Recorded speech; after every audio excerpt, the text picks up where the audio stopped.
Welcome to this video. Today I have a guest I was looking forward to very much because he's the current world champion in coffee roasting. And we will be deep diving into the topic of coffee roasting, what's happening there, and how you can prepare for a coffee roasting championship. And therefore, I'm really happy to have you here. Welcome, Mikaël Portannier. Hey Ingo, Hi, welcome. Mikaël. So you are the current world champion in coffee roasting, but before you have already become then, of course, French champion in order to participate at the Worlds, but also meilleur ouvrier de France in coffee roasting. And just to explain people a little bit on your background, who you are, can you tell us a little bit how you started with coffee and then especially how you get into coffee roasting and then into the championships? Sure. So it's a quite long story actually. I was born in La Rochelle, so a small city in the Atlantic coast on the west side of France. And I studied the catering and hospitality in a hospitality school, where I stayed for 5 years. This was from 2010 to 2015. And during this studies, I had the opportunity to participate to one of the small championship that was organized by a French roaster, Malongo in France. And this championship was only for students below 20 years old. And I saw all of my friends who were competing for bartending, kitchen, some hospitality and catering contests. And I thought like I would do also one championship one day, one contest one day. And this was the good opportunity to do one championship and to learn also about one new product, which was coffee. And since then, I had one book to read and to learn because the first phase of that contest was only about theory. So I had to learn the whole book with history, geography, a bit of botany, coffee roasting basics. And then I had to answer like, I think it was around like 50 or 60 questions. And the top student was the one who had the more points on top of all of those questions. They were all able to go to the final, which was like 1 or 2 months later, um, where we had to do espresso, cappuccino, one signature beverage based on espresso, and also like a bit of cup testing and like it was something around like a menu that we had to argue in front of a customer at the end of breakfast, for example. And after all of those series of events, I didn't win that contest, but I thought myself it has been 6 months that I was studying about coffee, and there is no way I can stop right now. So I kept continuing about learning about coffee. I read some book. I opened YouTube. So this was in 2013. So at that time, like no one was producing much more videos and much more content about coffee brewing, barista techniques, and everything. So I had to dig very deeply into YouTube to find some American or some Australian videos on how to brew an espresso, how to make a V60, and everything. And then I did a bit more contests, one in kitchen, one in bartending, and I thought I like cocktail, I like coffee, so I will try to do something with coffee and cocktail. And this was in 2015 when I first competed in Coffee and Good Spirits in France. And I was the only one non-professional competitor because I was still studying at the catering school back in 2015. And I finished runner-up at the Coffee and Good Spirits in France. And then I started at Café Lomi January 2016 as a barista. And 3 weeks later, I was winning the Coffee and Good Spirits competition. 1 year later, I was winning again. So I'm the 2016 and 17 Coffee and Good Spirits champion in France. I did, I think it was 9 in Shanghai 2016 and 8 in Budapest 2017. And then I kept competing.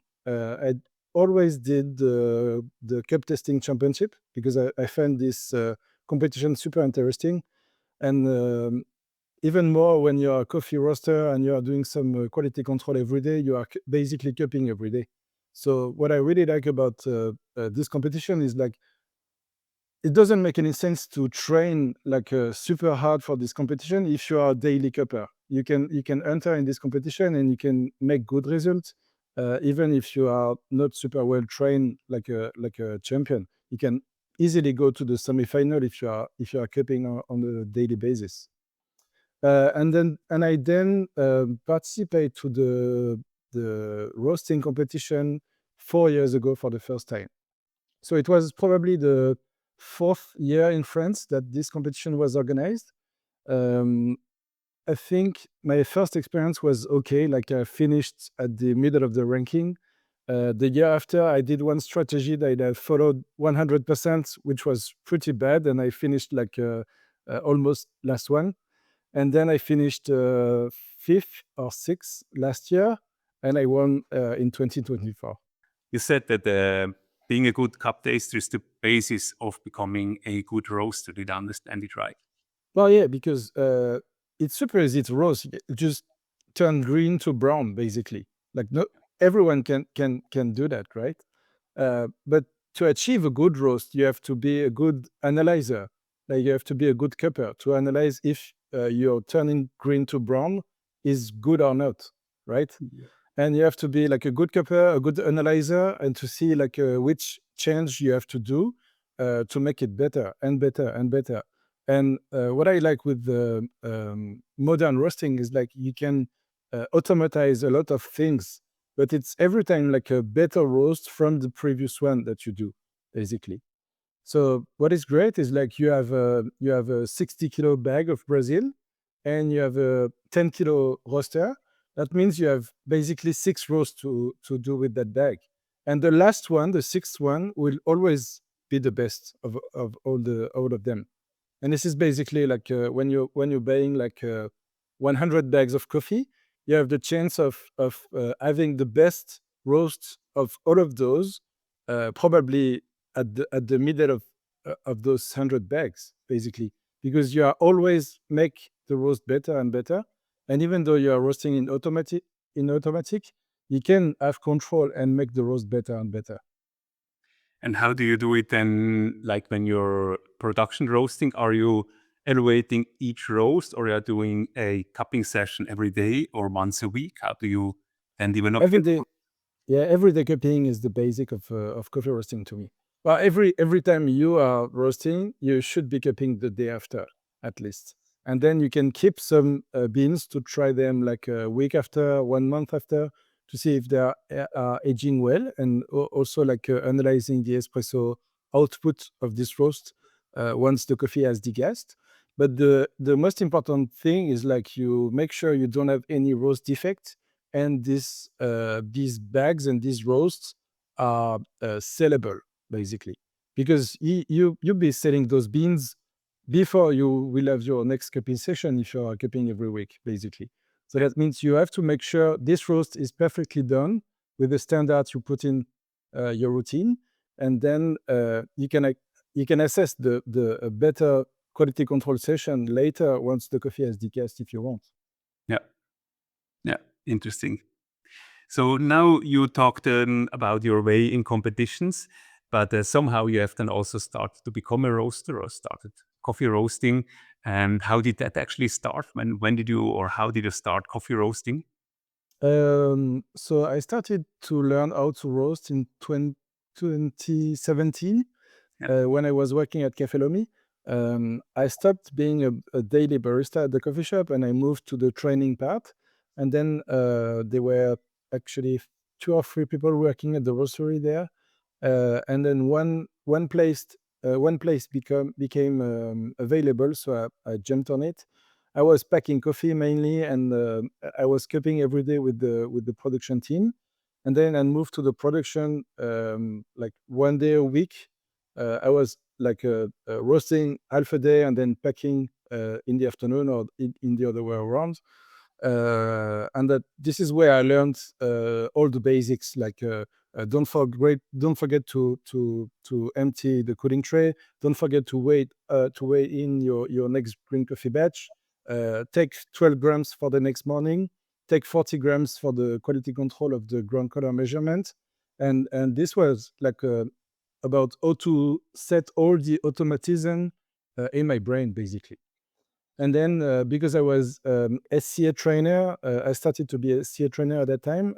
I started as a barista and brewing trainer, and then I did some. I started to teach the roasting course. So I had to learn more about coffee roasting theory and about like all the techniques behind each type of machines, all the basic drum roaster works, and the more you teach, I believe, the more you learn also about all the content you are reading, all the content you are teaching to people, and this is where I really think I became a good roaster, I think. Interesting. And still, I mean, I just know from other competitors how much work it is to prepare at a coffee competition or championship. And you still go on doing this. So, what is kind of then inspiring you? Is it the competitive spirit? So, do you think you can learn something, or is it about then network that you can achieve, or what? What is kind of your motivation? Why are you doing these competitions? I think yeah, competition spirit is the good word.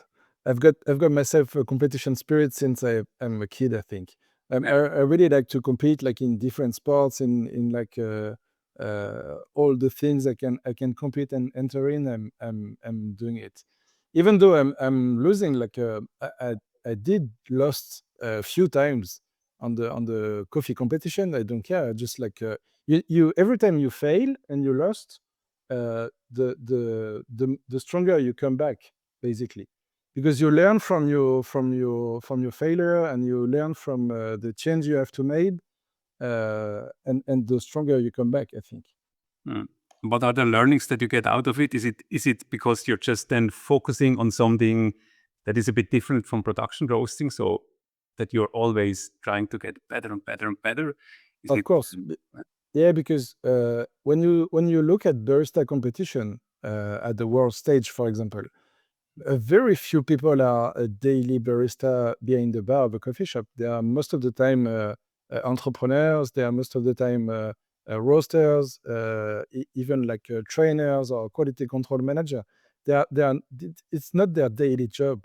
Like they are just good at competing. Of course, they have some amazing barista skills, but they have more than this. They understood the basic of competition, which is first reading the rules and regulations, where to get points, where to lose point to get some more in other places, and like at the top of the list, how do I get more points than anyone else on this championship to win? Yeah, interesting. So now you're already into the part of how to prepare for championships. So I often hear this from competitors. That's the part of, yeah, reads the rules and look where you get the points. So what else is it? I mean, can you tell a little bit, how do you prepare before a competition? For example, at the example of coffee roasting championships in France, but then also the world championships, because you already have been such a good roaster when you won France, but then you had to prepare again for the worlds. How does it look? I mean, how much time do you invest? How do you prepare for these events? Yeah, okay. So the preparation for the World Championship was quite strong and quite long also, because French competition was in September, and we had to do the all the preparation and training for the World competition in April. So we had basically like 7 months to prepare, something like this. So since we knew that it was Stronghold, the official roster for the World Championship, I asked the runner-up, who is Dayo from Café Muda in Lille, who is distributing Stronghold rosters in France. I asked him to become my coach for the world stage, Yeah, and he directly accepted, and we created that duo, the two of us, to train for the world stage. And I think I ordered 7 or 8 bags of coffee, and we roasted about like 200 kilos of green coffee in 5 different sessions to train on the machine, because I didn't know much about this machine. Dio was just receiving one from Copenhagen the same year, second-hand roaster for his roastery, and we had to learn everything again, like from scratch basically. So I bought at that time the Link roaster, because it's the official sample roaster for the world stage. I bought the Link. We had the Stronghold S9X to train with. We had some green coffee, and we just organized a schedule to do like at least one training per month. And every time we tried to do like 2 or 3 days with basically like sample roasting, cupping, roasting plant, production roasting, cupping, and see the match in between the roasting plant and the cupping of the production. And we trained with the different coffees. Like we had some natural Pacamara, which is a large bean from El Salvador. We had some washed Ethiopia, natural Ethiopia. We had a classic Brazil, a washed Guatemala. We even have had some decaf to roast, because we thought, because it's in the US, Swiss Water might be one of the sponsor, and we'd have the decaf coffee to roast as the single origin. So we had like a plenty of different varieties of coffee to roast and to train with basically. And what coffee was it at the end at the World Championships that you had to roast? So we had a washed Arisha Yagachefe grade 2 for the single origin. And then we had 3 coffee for the blend. One was pulp natural coffee from Brazil.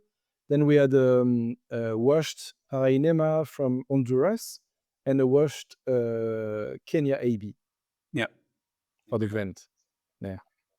And so you had a team, or you were a team of 2 people, or how did your team look like? We had a team of 3 people with Damien, which is my partner in at Parcel, and Damien was the logistic manager to organize the Airbnb, the barbecue places, and the bars, basically. And Dio was more the coach, of course, enjoying like Houston and the US, but talking technical parts with all the roasting plan, all the roasting techniques with the Stronghold. We also had the opportunity one day prior to the competition to go to Roastronics, which is the official distributor of Stronghold in the US, to train on one of the machines that will be similar to the competition machine with our green coffee. So we could have brought some coffee from France, green coffee we trained with, to the US to train on the S9X, the same competition machine that we had in France. Yeah. The thing is, like, so we arrived with roasting plan. I had all the settings written on a piece of paper, saying like you start with hot air at 9, you start with the drum speed at this, exhaust at that, halogen and conduction heater with this parameter, and then at this temperature you change, at this setting you change, and everything. I had like the perfect graft and the perfect roast written on a piece of paper. And then we started to roast, and this was like 4 minutes faster than the one we had in France. Like the machine was super powerful with the same settings. Yeah. And so we had to change everything again to get something similar to what we had in result as the machine we trained in France. And then we arrived 2 days after to the competition machine, where with the same settings at the machine we had at Rostronics, the first roast took, I think, 3 or 4 minutes longer than the roast we had 2 days before. That means the machine was super low in power, even lower than the one we had in France. So we had to set back the profile we had in France, and even with more power to start the roast with. So that was a bit tricky, and we quite managed to did it. Yeah. And do you think this is between the machines, or was it between the voltage of the locations? I think it's both the machines, which were probably brand new, and also the electricity supply in the US is 110 volts Yeah. rather than 220 in France. So it's probably something that is different. Also, like we had 5 machines set it in a row, like Yeah. probably plugged to the same plug at the world stage. So they apparently checked every machine every time one competitor was arriving to the stage, Yeah. but we had big differences in power. Mm. And how was it with the link? Did you have the same experience, or was it Really more? good. Exactly the same experience, yeah. Because they were so the link team was there to settle all the settings, and you can trim the altitude based on where you are located, and so they did a lot of tests, and all of the settings were perfect, like the one in France we trained with. Yeah, yeah. And can you just tell, on the example of the World Championships, how was it going? Because not everybody has experienced those championships. So you had 3 days that you were working, if I'm right. Yeah, 3 days of work, and then one day at the end of the for the cupping. Yeah, So the first day, everyone is welcome. You have a 1 hour orientation meeting where judges and benevols and organizer are here to explain how it would be going, and also are there to answer to as many questions as every competitor has. And after like the last question of the last competitor, so everyone can ask as many questions as they want. And since everyone has no question anymore, the orientation meeting is closed, and there are no more change of the rules and regulation and organization of the championship after this. So it basically lasts for 1 hour, and then we had the start of green coffee evaluation. So green coffee evaluation, they give you a bucket with 4 bags of 300 grams of green coffee, which are the single origin and the 3 coffee for the blend that you will have on the day after for the production roasting. Also, at the orientation meeting, we know about which coffee we will have to roast for the competition. Before, you don't have any clue about what would be the green coffee you will have to roast and you will have to blend. So this is a competition that everyone is at the same start. You don't have to be. You cannot have a better preparation or a better budget than anyone else, because everyone has the same coffee, everyone has the same machine, basically. So you just have to be well prepared on the type of machine and the routine you want to put inside your roasting routine, basically. So then green coffee evaluation, you have like 30 minutes to analyze your green coffee. So you have a density and moisture meter from Lighthouse, and you can analyze the density, the humidity, and also you can count all the defective beans you have in the green coffee based on the samples they give you. And then you have a small bag where you can put all the defective beans, because those bags of 300 grams of coffee are the same they will give back to you the day after to do the sample roasting. So sample roasting the day after, you have 45 minutes for sample roast whatever the coffee you want to roast. So you can do like 1 roast, you can do 4 roast, you can pre-blend, you can post-blend. Whatever you want to do is like you have 45 minutes of free time to roast as many samples as you want. Um, and then straight after your sample roasting, you have 30 minutes of cupping of the roast you just made to assess the roast plan. So roast plan is basically a piece of paper based on the coffee value assessment, so the new sheet of the SCA, where you have to put all the parameters of your production roast. And based on this, the judges will have a blind cup of your production coffee and your roasting plan, and they will have to cup and see if they have the exact same results as the one you predicted, basically. So if you said my coffee, the single origin Ethiopia that everyone is the same, is 10 out of 15 intensity for the aroma, 9 out of 15 intensity for the flavors, 7 out of 15 intensity for the body, 12 out of 15 intensity for the acidity, and so on. If they have exactly the same, you get more points.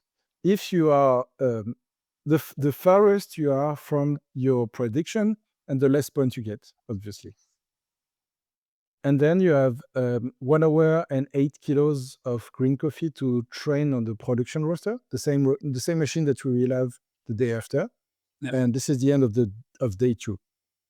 And day 3, you have 1 hour to roast your blend and 30 minutes to roast your single origin.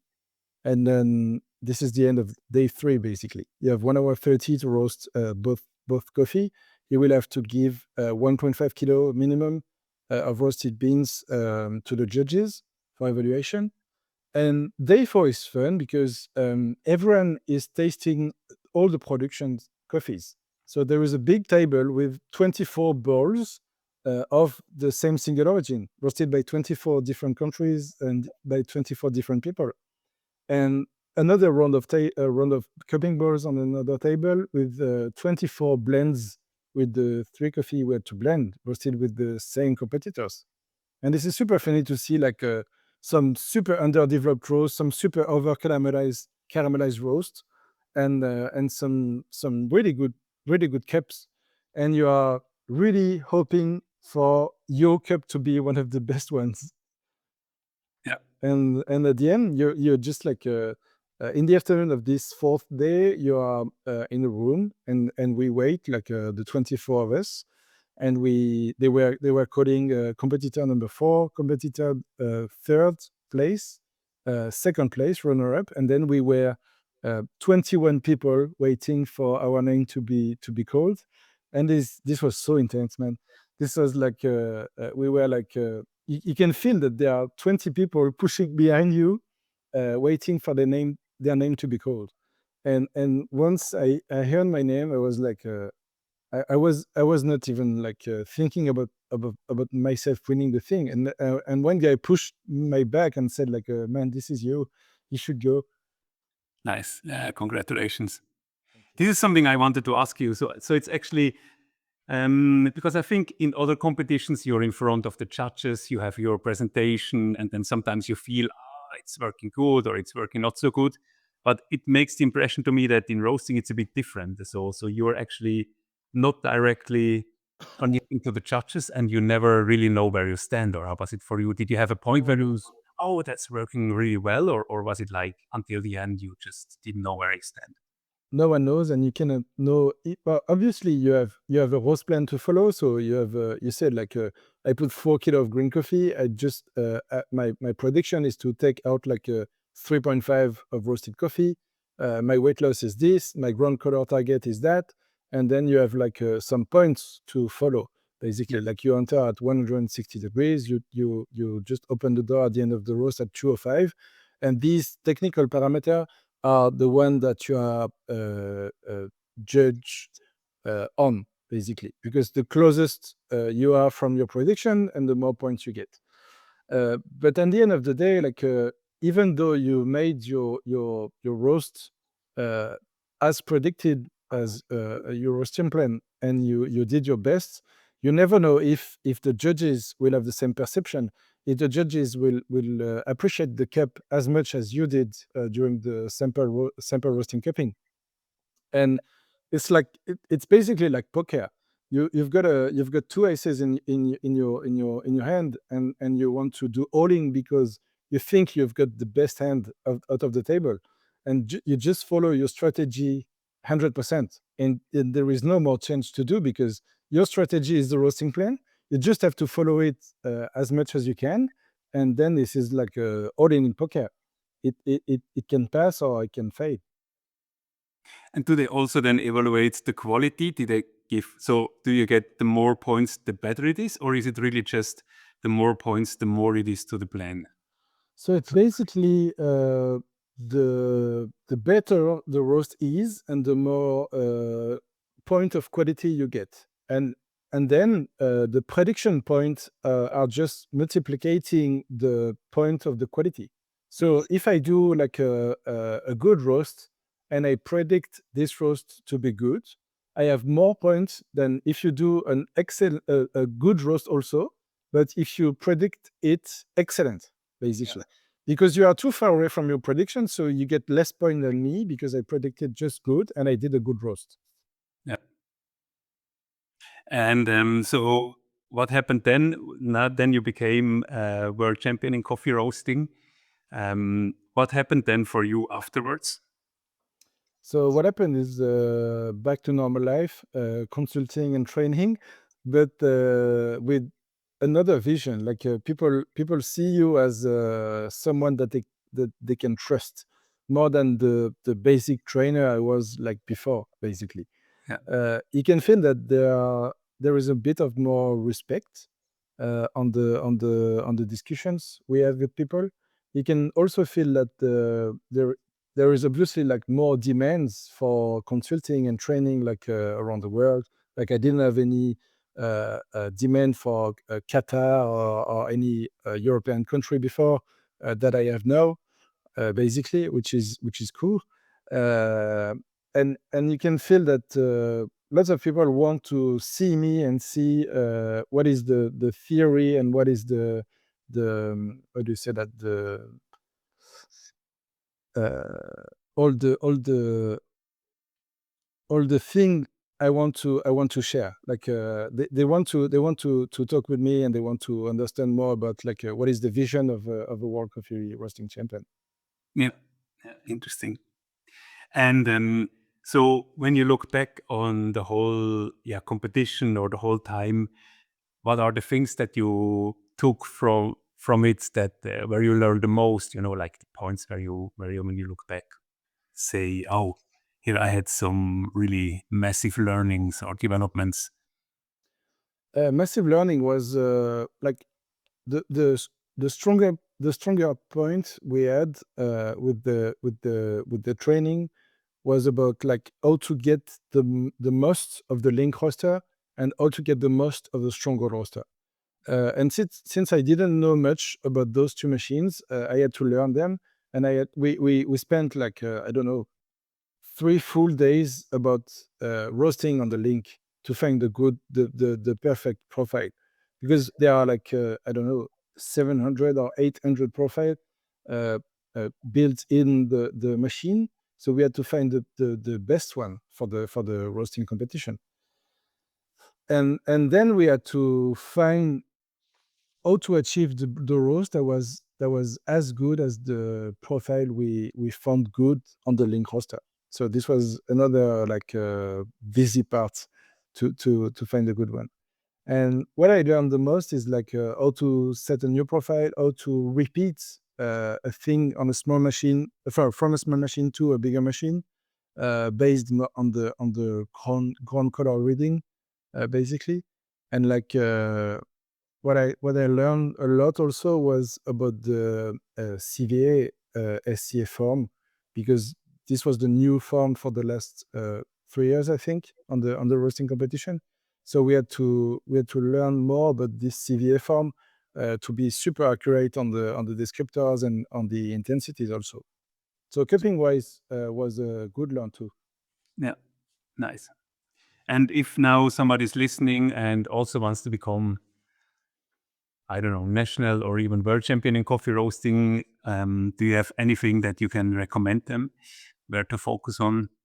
Uh, focus on quality and focus on again like any competition is where do I get the most of the points, where do I lose some points, because you cannot be good and excellent at every setting. So you should be losing points to gain some other everywhere, and also like do your best and train a lot to be ready for this competition. Like if you have to talk on a barista competition, like be careful where because for example you cannot the judges cannot write down when you are talking. So if you don't see that on the rules and regulation, you can just like speak for 15 minutes, and like judges wouldn't be able to write anything down, and you would have a zero on few boxes because you just like talked for 15 minutes. So you just have to be ready for each competition. I think you would have to be enjoying the competition also, because if you are just there to win and you're not enjoying the time, you'll be like quite sad at the end if you don't win, and this will not give you the pleasure to come back and to compete again. Yeah, interesting. Yeah, thanks for sharing. And also, I think, as you said before, yeah, people should read the rules, become good cup Oh yeah, tasters, and of yeah. course. And I mean, we've already been talking a little bit about the Link roaster, and I think we will do another video where we deep dive a little bit into this machine and share a bit your experience with it, because I have a lot of people in our community working with it. But before we do that, actually we will do that in another video. But to end this video, I just wanted to come back to your newest project, because you just started a roastery, Parcelle Torréfaction. Can you tell me a little bit about your roastery? What is your concept? Where do you stand with your new coffee roastery? All right, so Parcel is the idea of Damien and myself. So we started the same day at Café Lomi 9 years ago, and we worked together for almost 5 years. He left 2 years prior to me, and I left 2 years ago now. And we are starting the roastery together, right? Like in a few months. The idea is like to roast wholesale, basically, like for wholesale customers. So coffee shops, restaurants, hotels, and like yeah, European business. Basically, we won't be stopping at the French border. And the idea behind this is like to roast mainly the coffee we like. So we don't really like anaerobic, natural, super boozy coffee. So there probably be none of those in our lineup. So most of the coffee we love is the coffee we really like and we really want to share. We have a lot of link with few coffee producers that we will be working with from El Salvador, from Guatemala, from Ethiopia and Kenya. And this will be like a menu that would be changing quite a lot to showcase like a bit of everything along the year. And we will have a good range from filter roast to espresso roast. Yeah. Okay. Yeah. Good luck with that. And are you still also educating people? Do you still do trainings and education? Yeah, I still do training. So I'm a SCA trainer for the 5 modules. So barista, brewing, roasting, sensory, and green coffee. I will train myself as a CVF or Cupper trainer at the end of the year, and I'm doing lots of training. Like basically once a month, I do a roasting training course for the intermediate level. I also do some barista courses and some consultancy on site. Yeah. Great. And if people want to know more about you or connect with you for education or for your new roastery or with you as a person, where can they find more about you? Yeah, basically on Instagram there are like a lot of information, and also on the SCA website you can find all the information about the courses I'm giving. Perfect. So I will put all the links down there in the description. And now it's just for me to thank you very much for sharing all this information. And it was so interesting to learn how you did your way. And thanks for sharing everything here. And as I said, we are now also going to be talking a bit about sample roasting or the link roaster. This video will follow in a couple of days, so make sure you subscribe to get informed about it, or check in the description below. As soon as it's ready, we will put the links to the videos there. And now I just have to thank you, Mikaël, and wish you good luck.